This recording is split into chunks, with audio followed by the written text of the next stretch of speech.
listen, you have to prepare going into a draft.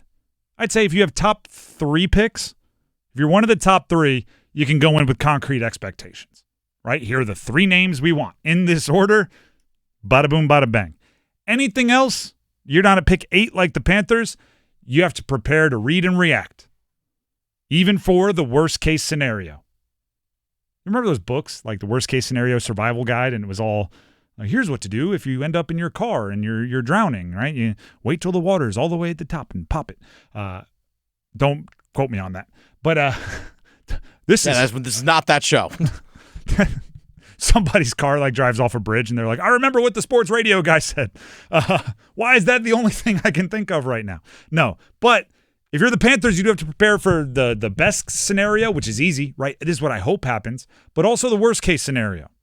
And kind of all of this talk about Shedeur Sanders possibly falling to the back half of the first is what sparked this for me, right? Because if Shedeur Sanders doesn't go in the top 4 or 5 picks, suddenly that's somebody who the Panthers were probably hoping would be there at 8, taken above him. And that's bad.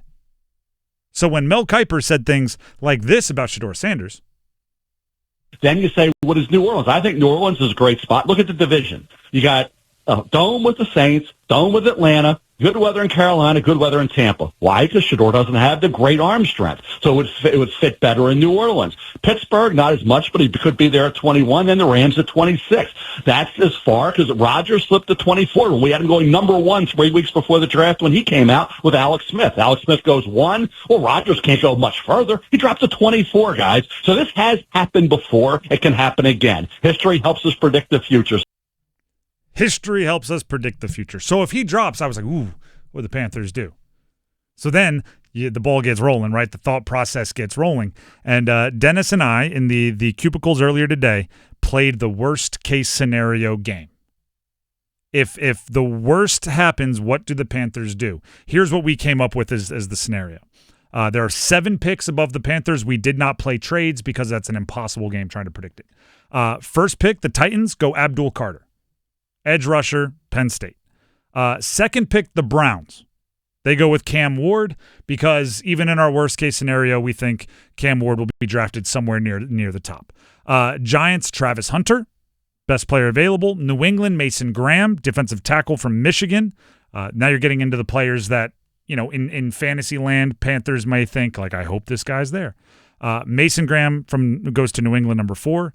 Jacksonville with the 5th pick takes Jalen Walker. If you heard anything Dave Canales said about Jalen Walker to Kay Adams on NFL Network, you would know why people think the Panthers are interested in Jalen Walker. Gushed all over him. Las Vegas with the 6th pick in the worst-case scenario takes Will Johnson, the corner, because I do think there's a world where the Panthers are thinking, if all our favorite guys are gone, we'll just get our number 1 corner pick. And that's like such a nice consolation prize. And then with the Jets' 7th pick, I put Tyler Warren there, the tight end, because similarly, I think there's some Panther fans thinking that's the fallback.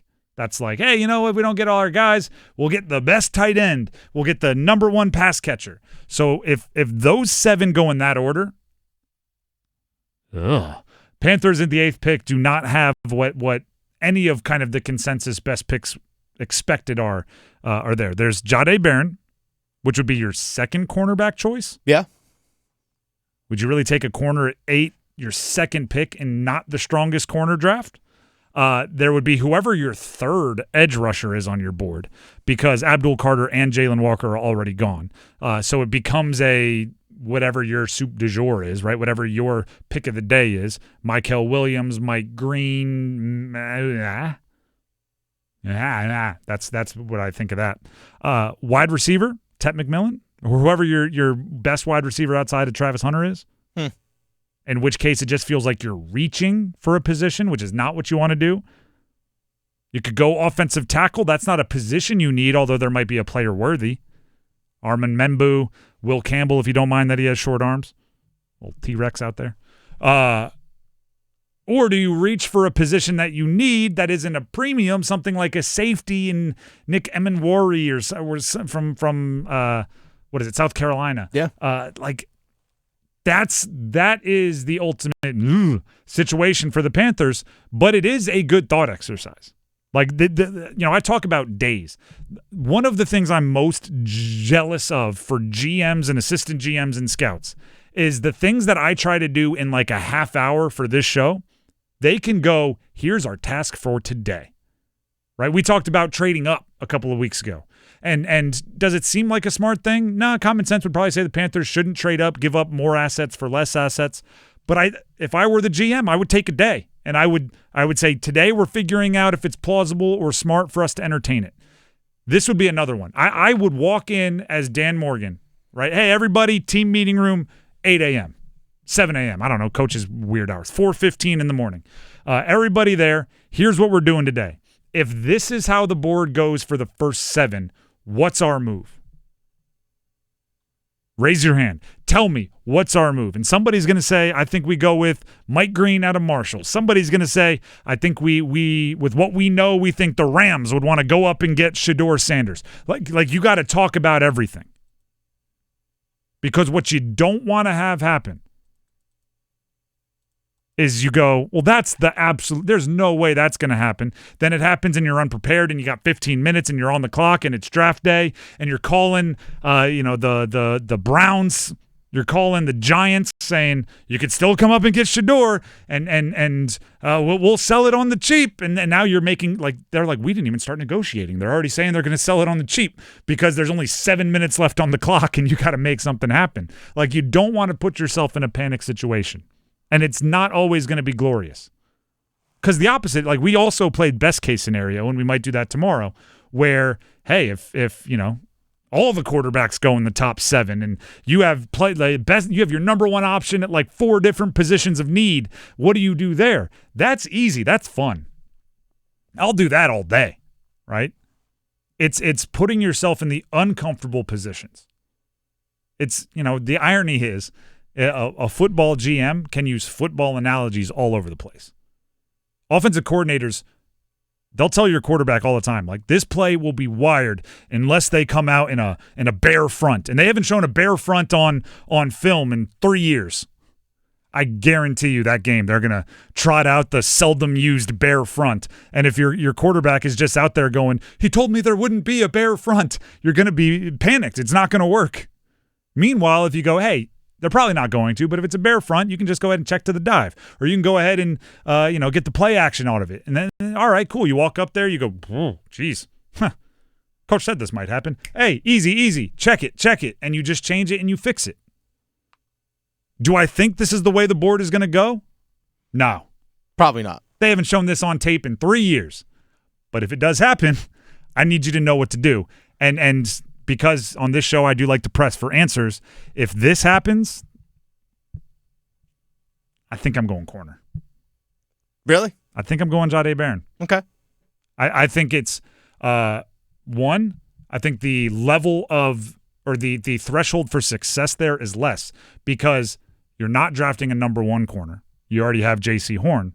So but also second corner is wildly important. Yeah, last time I checked, those guys start too. So it's worth taking an 8th pick position, but you don't need him to be, all-pro defensive player of the year because that's supposed to be J.C. Horn.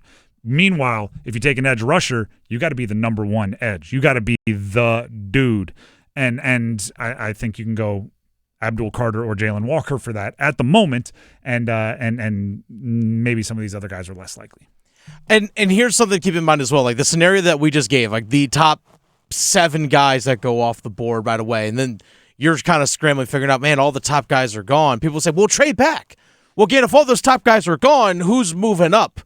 And again, if Shedeur Sanders falls, people might sit there and say, well, we're just going to let this guy tumble possibly, unless they have intel thinking that, I think this is where what the Saints at 9 and what people think the Saints are going to do. If they think they're going to take a quarterback at 9, then guess what? You got to jump them, which actually that could potentially be best case scenario for Carolina. Yes, and that's part baked in, and we explained this off air, which is unfair to you because you didn't get to hear it. We did bake in as part of this worst case scenario. The guys that are falling are not falling out of their control. They're falling because there's something, right? if Will Campbell's the number one tackle on the board and people see him as a franchise tackle, and for whatever reasons he's available at 8 because teams above him just didn't have a need, that's good for the Panthers because then you have a franchise tackle. You don't need one. You can sell that pick for a king's ransom. Same thing with Shedeur Sanders. In worst case scenario, they're not falling because other teams just didn't have a need or they liked other guys more. They're falling because the league doesn't actually think Shedeur Sanders is worth a top 10 pick. The league doesn't think Will Campbell is worth a top 10 pick. And if they're falling and you have the 8th pick and there's nobody there that you see worth 8 and nobody there that other teams see is worth 8, then you got to make a pick, right? You don't want to let a clock expire, but it's less than ideal.